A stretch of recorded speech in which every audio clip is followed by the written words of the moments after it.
Puede que no os acordéis, pero hubo un tiempo en que Google+ fue probablemente el proyecto más importante de Google. El auge de las redes sociales era evidente, y el timón lo llevaban otros como Facebook o Twitter. La empresa de Mountain View intentó subirse al carro, pero lo hizo tarde y con una propuesta que nunca acabó de cuajar. No fue porque no lo intentaran, desde luego. La empresa nos metió Google+ hasta en la sopa, y quiso integrarlo con todos sus grandes servicios, pero aquello no funcionó. La red social se muere definitivamente, pero lo hace tras un largo periodo en la que su irrelevancia ha sido notable para un mercado que se ha movido en otras direcciones. Google+ no fue el primer intento, pero puede que sea el último. Aunque no lo parezca, Google+ es uno de los grandes fracasos de Google. De hecho, su cierre es la prueba final de que Google no ha conseguido nunca triunfar en el segmento de las redes sociales. La creación de Facebook tardó en ser vista como una amenaza por parte de Google en una época en la que MySpace todavía era el referente. Aún así, la empresa comenzó a mover ficha mucho antes de lanzar Google+. En 2007 lanzarían OpenSocial para ponerle la zancadilla a Facebook, algo que marcó el fin de FriendConnect.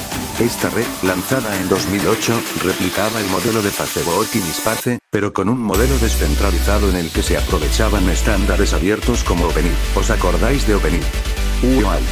El recorrido de aquella red fue relativamente corto, en parte porque acabó siendo baneada por Facebook, que impidió que pudiese aprovechar su API. Cómo descargar tus datos y eliminar tu cuenta de Google+ sin borrarla de Google. Google no se rindió y tuvo un pequeño pero significativo éxito con Orkut, la red social integrada con Gmail que conquistó India y, sobre todo, Brasil.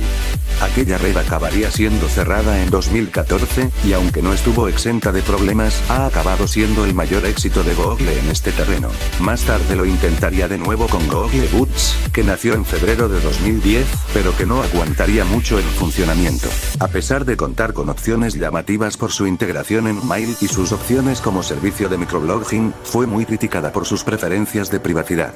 En diciembre de 2011 Google la cerraría definitivamente. Ese cierre era lógico teniendo en cuenta que tras el fracaso de aquel lanzamiento Google decidió ir mucho más allá y plantear la apuesta definitiva en materia de redes sociales. El nombre de aquella apuesta no era otro que Google, y la empresa puso toda la carne en el asador para tratar de convencernos de que el futuro de las redes sociales pasaba por dicha plataforma. Llamativa, pero nunca del todo convincente. Muchas fueron las novedades interesantes de Google+. Introdujo con la presentación de Google+ aquel 28 de junio de 2011. La más llamativa fueron los círculos, una nueva forma de crear grupos de usuarios con distintos grados de acceso a lo que compartíamos. La idea estaba dirigida a proteger nuestro contenido, y ciertamente aportaba ventajas notables sobre la oferta de Facebook, como poco, en usabilidad. En este sentido, eso se unía al debut de la videoconferencia integrada con los Hangouts de Google, además de un potente sistema para compartir fotos que permitía etiquetarlas, editarlas y subirlas a álbumes privados en la nube. Otra de las notas destacadas era que Google+ te obligaba a usar tu nombre real, una apuesta arriesgada que pudo convertirse en contraproducente para su éxito final. Google ya no obligará a usar Google. ¿Para qué puedes utilizar todavía esta red social? Aquellas funciones llamaron la atención de muchos usuarios, pero aunque Google+ lograba llamar la atención de la gente, no conseguía mantenerla. En octubre de 2011, apenas 3 meses después de su lanzamiento, Larry Page indicaba que Google+ contaba ya con 40 millones de usuarios, que subieron hasta los 540 millones de usuarios activos según la propia Google. Aquellos datos eran engañosos, porque hablaban de usuarios que interactuaban con cualquiera de los sitios y servicios de Google. Estudios que fueron apareciendo posteriormente revelaron, por ejemplo, como el tiempo que los usuarios invertían en Google+ era ridículo. En febrero de 2012 se estimaba que los usuarios pasaban 3,3 minutos en Google+ en todo el mes de enero de 2012 por las 7,5 horas, tampoco demasiadas comparadas con las cifras actuales, que invirtieron en Facebook. Aquella fue la época en la que Big otra, que lideró aquel proyecto, aparecía en todos los Google y o para hablarnos de la buena marcha de una red social que en realidad no estaba marchando tan bien. Desde su aparición en 2011 la plataforma fue integrándose con todos los servicios de Google. Los perfiles de Google+ servían para utilizar YouTube, Mail, Google Maps, Android, Google Play o Google Music, por ejemplo. Google trató de forzar el uso de Google+ al ver que su crecimiento en usuarios e interacción no avanzaba, y en noviembre de 2013 obligó a comentar con cuentas de Google+ en YouTube.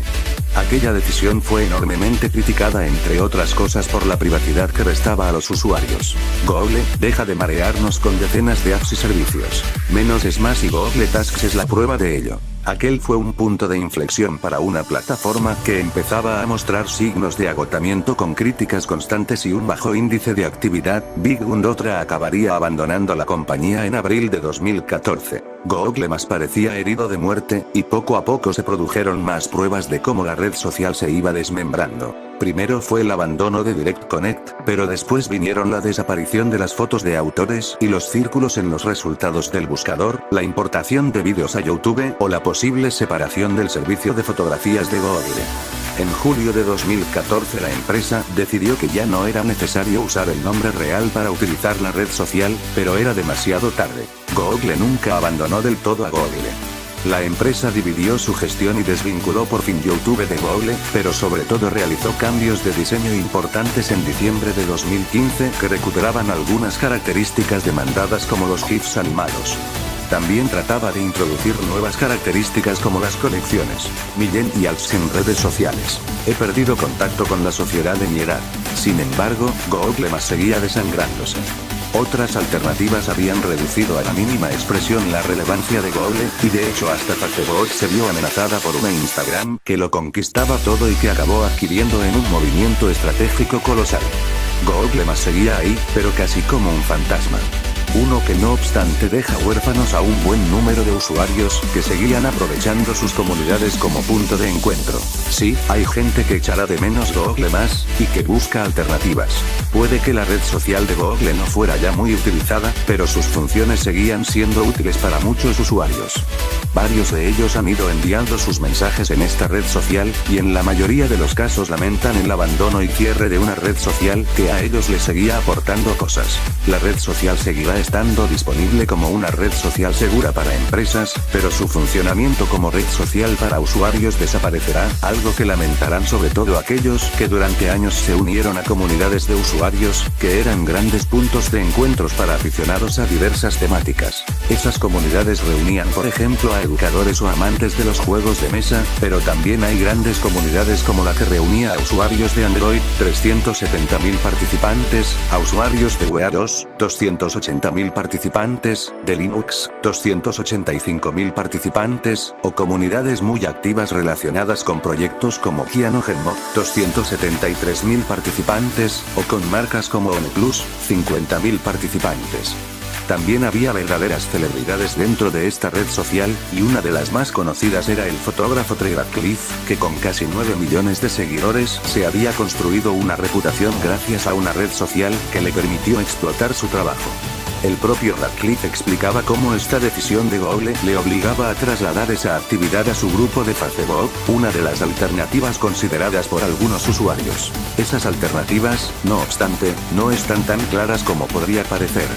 Muchos de los usuarios de Google Más no quieren ni ver en pintura la red social creada por Mark Zuckerberg, y en los debates que se sostienen preguntando dónde pueden ir ahora destacan plataformas como Mastodon o alternativas open source como Fostodon, o plataformas ya muy populares como Reddit, aunque no sustituyan todas las prestaciones de Google. Hay otras opciones, por supuesto, y de hecho el proyecto Diáspora, que compartió orígenes e ideas con Google Más durante su lanzamiento, esta plataforma descentralizada, open source y orientada a proteger nuestra privacidad, trató durante algún tiempo de despegar de forma definitiva, pero ha quedado relegada a un segundo plano. Ahora podría volver a plantear una solución a quienes buscan esos puntos de reunión, sobre todo porque los llamados bots son un concepto similar a las comunidades de Google.